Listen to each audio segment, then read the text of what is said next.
¿Qué se siente cuando las luces de las patrullas te ciegan y sabes que tu vida, tal como la conocías, acaba de terminar? Nadie te prepara para ese momento. Nadie te dice cómo el tiempo se detiene, mientras las esposas aprietan tus muñecas y escuchas tu nombre repetido una y otra vez por voces que no conoces. Esta es la historia de Mateo Sandoval, un hombre que creyó que el camino rápido era el único camino, hasta que descubrió que todo lo rápido tiene un final brutal. Esta es una historia con fines educativos, para comprender las consecuencias del crimen y las decisiones humanas. Mateo nació en una colonia popular de Guadalajara llamada Santa Cecilia, donde las calles de tierra se convertían en lodazales cada temporada de lluvias y las casas de lámina compartían paredes tan delgadas que podías escuchar las conversaciones de los vecinos como si estuvieran en tu propia sala.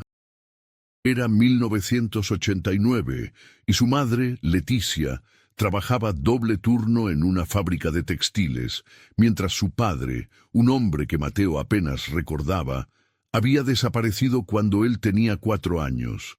La casa olía siempre a frijoles refritos y a la humedad que se filtraba por las esquinas del techo de cartón. Leticia llegaba cada noche con los dedos hinchados de coser durante 14 horas. Pero siempre encontraba energía para acariciar la cabeza de Mateo y preguntarle cómo le había ido en la escuela. Mateo era buen estudiante hasta los 13 años. Le gustaban las matemáticas porque tenían respuestas claras, no como la vida que lo rodeaba donde nada parecía tener sentido. Pero a esa edad, algo cambió. Comenzó a notar cómo sus compañeros de la secundaria llegaban con tenis nuevos, con teléfonos celulares que en aquellos años eran un lujo casi inalcanzable para familias como la suya. Rodrigo, su mejor amigo desde la primaria, le confesó un día en el parque que su hermano mayor trabajaba para unos señores que pagaban bien. Muy bien, solo por entregar paquetes de un lugar a otro. No hacía falta saber qué había dentro, solo entregar y cobrar. Si esta historia te está resonando, suscríbete a Voces que Vencen y comenta desde dónde nos ves. Tu apoyo nos impulsa a seguir compartiendo estas voces. La primera vez que Mateo sostuvo 500 pesos en su mano por hacer una entrega de 30 minutos, sintió algo que nunca había experimentado. Poder. Poder para comprarle a su madre un ventilador usado que encontró en el mercado de pulgas. Poder para invitar a Rodrigo a unas tortas ahogadas sin tener que contar las monedas 3 veces antes de pedir. Era 2002. Tenía 16 años y la ciudad estaba cambiando. Las noticias hablaban cada vez más de violencia, de grupos que se disputaban territorios, pero Mateo pensaba que eso era cosa de otros barrios, de otras ciudades. Él solo hacía entregas, nada más. Los meses se convirtieron en años con una facilidad aterradora. A los 18 Mateo ya no iba a la escuela. Leticia lloraba cada noche, pero él le mentía diciéndole que trabajaba en una bodega, que el dinero que traía a casa era limpio. Ella sabía que mentía. Las madres siempre saben. Pero también sabía que ese dinero pagaba la renta, compraba comida, mantenía el techo sobre sus cabezas. La contradicción la estaba matando por dentro, y Mateo lo veía en sus ojos cada vez más hundidos, en su silencio que antes había estado lleno de preguntas. A los 20 años, Mateo ya no solo hacía entregas. Ahora coordinaba a otros muchachos más jóvenes que él. Chicos de 14 y 15 años, que lo miraban con admiración porque traía una camioneta usada, pero reluciente, porque pagaba las cervezas en las fiestas del barrio, porque parecía tener todo resuelto. Tenía una novia, Daniela, una muchacha de ojos verdes que trabajaba en una tienda de ropa del centro y que no hacía demasiadas preguntas sobre su vida. O tal vez sí las hacía internamente, pero había aprendido que algunas respuestas era mejor no escucharlas. El dinero llegaba más rápido de lo que podía gastarlo. Mateo se mudó con Daniela a un departamento en una colonia mejor, con paredes de concreto y agua caliente. Le compró a su madre una casa pequeña, pero digna en las afueras, con un jardincito donde ella podía plantar sus geranios. Leticia aceptó la casa, pero algo en su mirada se había roto para siempre. Dejó de preguntarle a su hijo a qué se dedicaba. El silencio entre ellos se volvió un idioma completo. Mateo se decía a sí mismo que tenía el control, que sabía cuándo parar, que esto era temporal, solo hasta juntar lo suficiente para montar un negocio legal, tal vez una refaccionaria o una tienda de abarrotes. Pero la verdad es que cada mes necesitaba más para mantener el nivel de vida que había construido. Daniela quedó embarazada en 2008, y cuando nació su hija Valeria, Mateo juró que todo cambiaría. Juró que esa niña crecería diferente, que nunca sabría de dónde venía el dinero que pagaba sus pañales, su leche, su futuro. Pero las promesas que nos hacemos a nosotros mismos son las más fáciles de romper. Los años siguientes fueron una escalada. Mateo ahora manejaba rutas completas, coordinaba envíos grandes, conocía a gente que lo hacía sentir importante, pero que también lo vigilaban con ojos de depredador. Había dejado de ser el muchacho de las entregas para convertirse en una pieza mediana, pero visible del tablero. Y en ese mundo, ser visible era lo más peligroso que podía ser. En 2012, las cosas en Guadalajara se pusieron tensas. Había rumores de que el gobierno estaba presionando, de que vendrían operativos grandes. Mateo empezó a dormir mal, a despertar sobresaltado con cualquier ruido en la madrugada. Daniela le preguntaba qué le pasaba, pero él solo decía que era estrés del trabajo.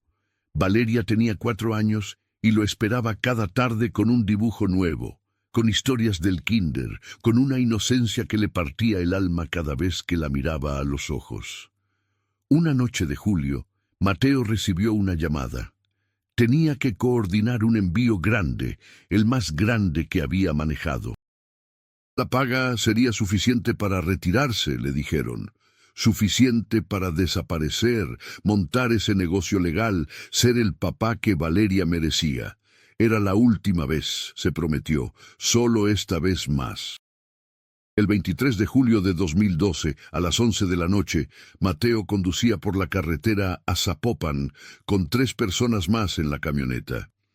El aire acondicionado estaba al máximo, pero él sudaba como si estuviera en un horno. Tenía las manos apretadas al volante, los nudillos blancos. Algo no se sentía bien. Había un peso en el pecho que no podía explicar, una voz interna que le gritaba que diera vuelta, que se regresara, que esto no valía la pena. Pero siguió conduciendo. Las luces aparecieron de la nada. Primero una patrulla, luego 3, luego lo que parecían 10. Las sirenas cortaban la noche como cuchillos, y el corazón de Mateo latía tan fuerte que sentía que se le iba a salir del pecho. Uno de los muchachos en el asiento de atrás empezó a gritar que acelerara, que se los podían perder, pero Mateo sabía que no había escapatoria. Lo supo en ese instante con una claridad brutal. Su vida acababa de terminar. Se orilló. Las manos le temblaban cuando apagó el motor. Los segundos que pasaron entre apagar la camioneta y que los policías llegaran a la ventana fueron los más largos de su existencia. En esos segundos vio todo. Vio a Valeria creciendo sin él, preguntándose por qué su papá nunca estaba en las funciones escolares. Vio a Daniela explicándole a su hija que su padre había tomado malas decisiones. Vio a su madre Leticia recibiendo la noticia y derrumbándose en esa cocina donde alguna vez le preparaba quesadillas antes de la escuela. La puerta se abrió con violencia. Manos rudas lo jalaron fuera de la camioneta. El asfalto estaba frío contra su mejilla cuando lo tiraron al suelo. Las esposas apretaron sus muñecas con un clic metálico que resonó en sus oídos como una sentencia. Escuchó su nombre completo, Mateo Sandoval Morales, seguido de una letanía de acusaciones que parecían describir la vida de otra persona.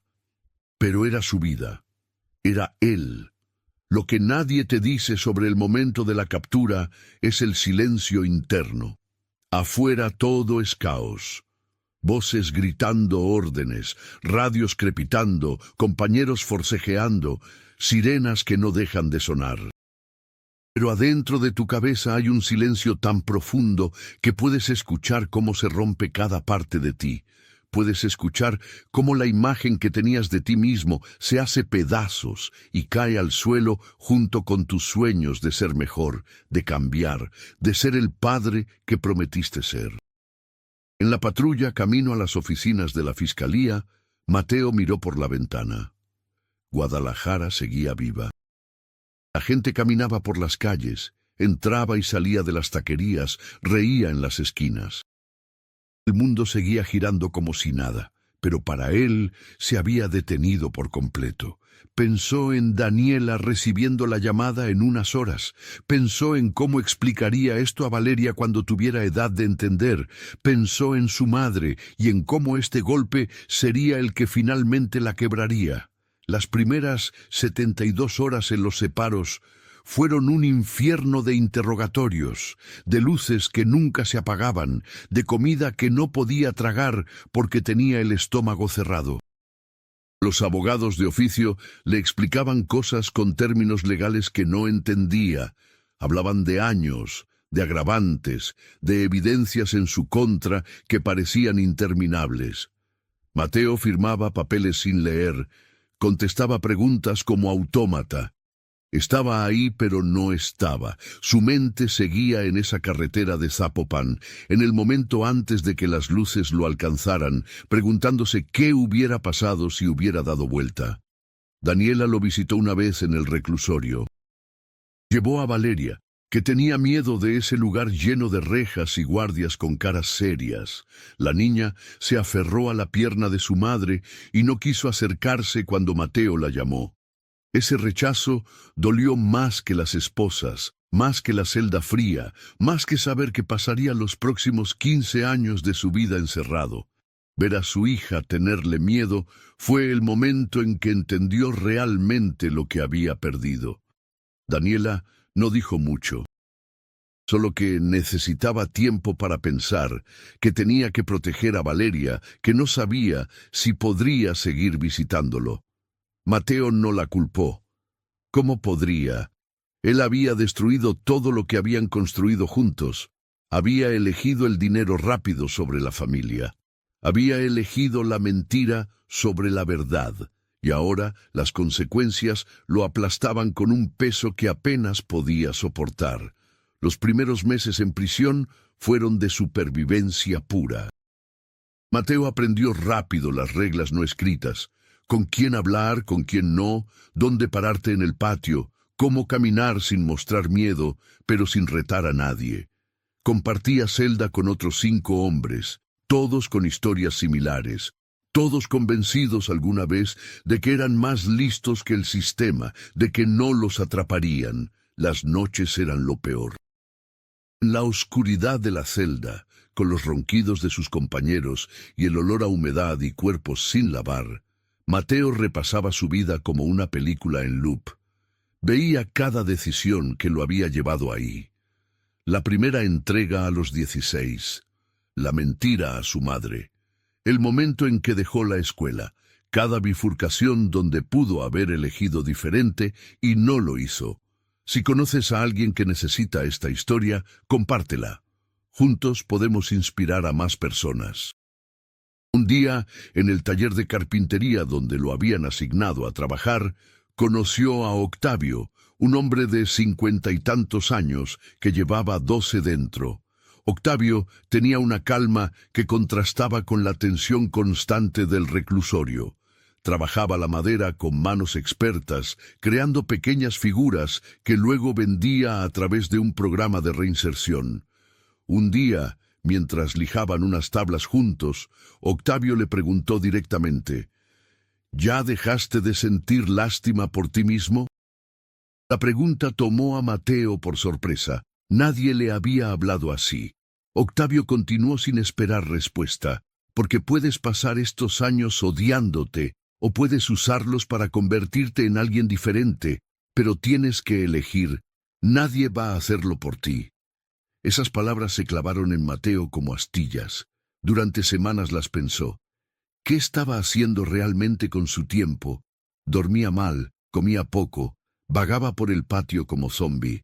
No leía, no estudiaba, no hacía nada productivo. Solo existía, esperando que los días pasaran. Pero, ¿para qué? ¿Para salir siendo la misma persona que entró? ¿Para que Valeria lo viera y siguiera teniendo miedo? Mateo empezó a cambiar lentamente. Se inscribió en el programa de educación y terminó su secundaria a los 28 años, sentado en un aula improvisada con otros internos, algunos más jóvenes, otros mucho mayores. Estudiar dentro era diferente a hacerlo afuera. Aquí no había distracciones, no había excusas. O querías aprender o no. Él quería. Aprobó su secundaria y luego empezó la preparatoria. Las matemáticas que tanto le habían gustado de niño volvieron a él con facilidad. Los libros se convirtieron en su escape, su forma de viajar fuera de esas paredes sin moverse. Leía sobre historia, sobre filosofía, sobre hombres que habían cometido errores terribles y encontrado formas de redimirse. No todos lo lograban, aprendió. Algunos morían en prisión, otros salían y volvían a caer en lo mismo. Pero algunos, muy pocos, lograban transformarse realmente. Mateo escribía cartas a Valeria cada semana, aunque Daniela le había dicho que todavía no se las mostraba. Cuando tenga edad de entender, le explicó en una de las pocas visitas que aún le hacía. En esas cartas, Mateo no mentía. Le contaba dónde estaba, por qué estaba ahí y qué había hecho mal. Le pedía perdón por no ser el padre que merecía. Le prometía que cuando saliera sería diferente, pero reconocía que ella tenía todo el derecho de no creerle. Los años pasaban con una lentitud dolorosa. Cada cumpleaños de Valeria era un recordatorio de lo que se estaba perdiendo. Daniela eventualmente dejó de visitarlo. Conoció a alguien más, un hombre que trabajaba en una ferretería y que trataba bien a Valeria. Mateo no podía culparla. No podía culpar a nadie más que a sí mismo. Su madre Leticia lo visitaba religiosamente cada 2 semanas. Había envejecido 20 años en 5. Sus manos temblaban más, su cabello se había vuelto completamente blanco. Pero seguía llegando, trayéndole comida casera que él compartía con sus compañeros de celda, diciéndole que lo amaba, que oraba por él cada noche. Esas visitas eran su cable a la humanidad, el recordatorio de que alguien todavía creía que él podía ser más que sus peores decisiones.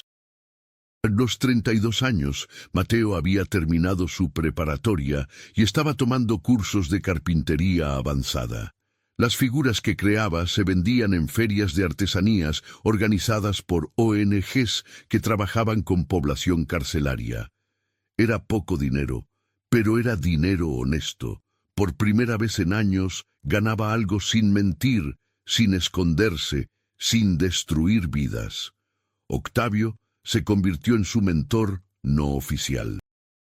Le enseñó no solo carpintería, sino algo más importante: cómo vivir con las consecuencias de tus actos sin dejar que te destruyan. El arrepentimiento que te paraliza no le sirve a nadie, le decía.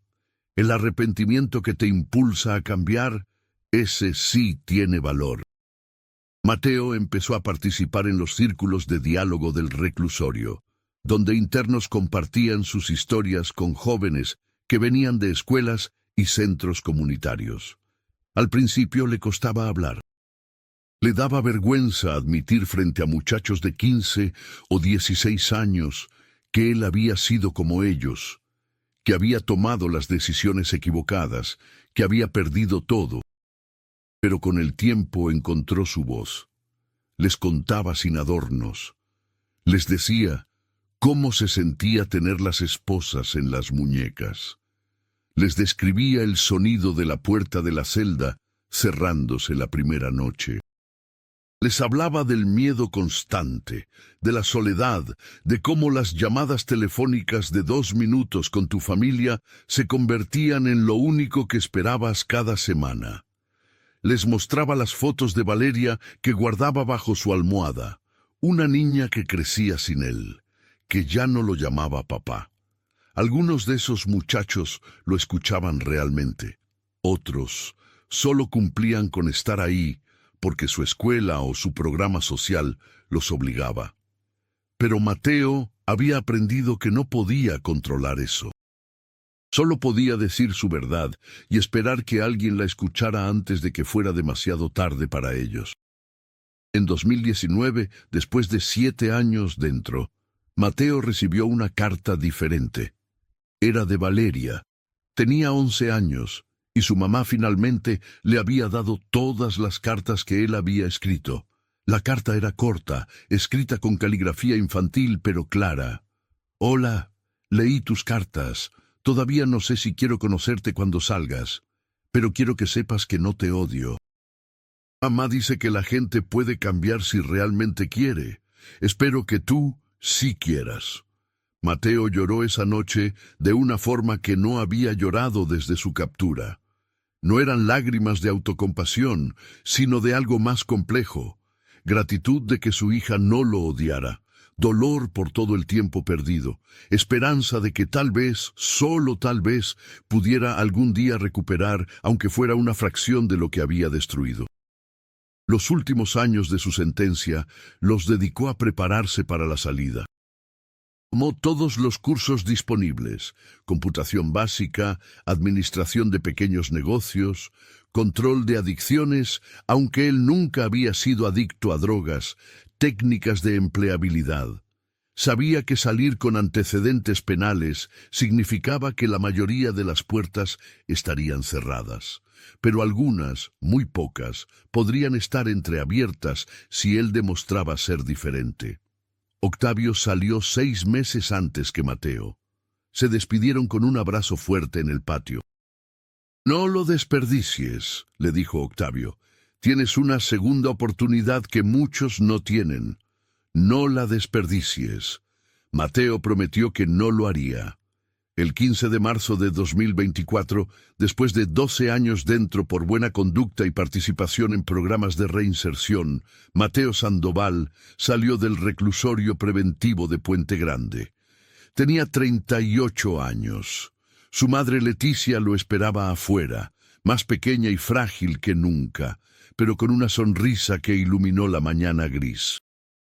Lo abrazó y lloró en su pecho como cuando él era niño y se caía en la calle.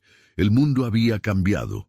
Los teléfonos eran diferentes, las calles tenían nombres nuevos, había aplicaciones para todo que él no entendía. Se sentía como un extraño en su propia ciudad. Leticia le había preparado un cuarto en su casa, el mismo cuarto donde Mateo había dormido de niño, ahora con una cama nueva y paredes recién pintadas. Los primeros meses fueron de adaptación brutal. Mateo buscó trabajo en todos lados, pero en cuanto veía en su registro, las puertas se cerraban. Ferreterías, talleres mecánicos, obras de construcción, todos decían lo mismo. Lo sentimos, no podemos. La frustración lo carcomía. Había estudiado, había cambiado, había hecho todo lo que le dijeron que hiciera, pero el mundo exterior no tenía espacio para alguien como él. Pensó en rendirse, pensó en volver a lo conocido, a lo fácil. Una noche, caminando por Santa Cecilia, se encontró con uno de los muchachos que habían trabajado para él años atrás. El tipo lo reconoció, lo saludó con respeto incómodo, le preguntó si necesitaba algo. «Las puertas siguen abiertas para ti», le dijo. «Eres leyenda por aquí». Mateo sintió la tentación como un gancho en el estómago. Sería tan fácil. Pero luego pensó en Octavio, en las cartas de Valeria, en su madre que seguía creyendo en él. Pensó en los muchachos a los que les había contado su historia en los círculos de diálogo. ¿Qué clase de hipócrita sería si volvía a lo mismo? Gracias, pero no, dijo finalmente. Esa vida ya no es para mí. A través de un programa de una ONG que trabajaba con exconvictos, Mateo consiguió un empleo en un taller de muebles en Tlaquepaque. El pago era bajo, muy bajo comparado con lo que ganaba antes, pero era honesto.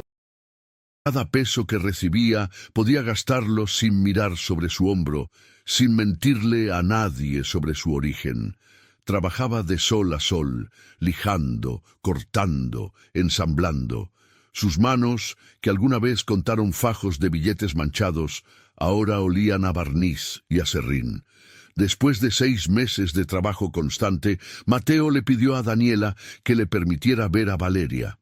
Ella dudó, pero finalmente accedió a un encuentro supervisado en un parque público. Valeria tenía 16 años, casi la misma edad que Mateo cuando tomó su primera decisión equivocada. Era hermosa y se parecía tanto a Daniela que le dolió el corazón. El encuentro fue incómodo. Valeria no sabía qué decir, él tampoco. Hablaron de cosas superficiales. La escuela, sus amigos, sus planes de estudiar enfermería. Mateo no trató de justificarse, no trató de ser el padre que no había sido. Solo le agradeció por darle la oportunidad de verla y le dijo que si algún día necesitaba algo, lo que fuera, él estaría ahí. No fue un reencuentro de película, no hubo abrazos ni lágrimas de reconciliación, pero fue un inicio, pequeño y frágil, pero un inicio al fin. Hoy, en enero de 2026, Mateo trabaja en el mismo taller y ha empezado a dar charlas en escuelas secundarias de colonias populares, invitado por programas de prevención del delito. Les cuenta a los muchachos lo que nadie quiere oír, que el camino rápido siempre tiene un final, que las esposas duelen más en el alma que en las muñecas, que ver a tu hija crecer a través de fotografías mientras estás tras las rejas es un dolor que no se cura. Les dice que él no es un héroe, que es solo un hombre que tomó decisiones terribles y que ahora intenta, día a día, ser un poco mejor que el día anterior. Que la redención no es un evento, es un proceso que nunca termina. Que él sigue cargando con las consecuencias de sus actos y las cargará hasta el día que muera. Valeria lo visita ahora una vez al mes. La relación sigue siendo distante, formal, pero existe.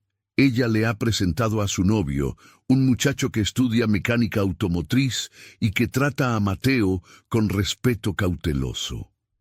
A veces, en esas visitas, Mateo ve en los ojos de Valeria un atisbo de algo que podría ser, con el tiempo, perdón.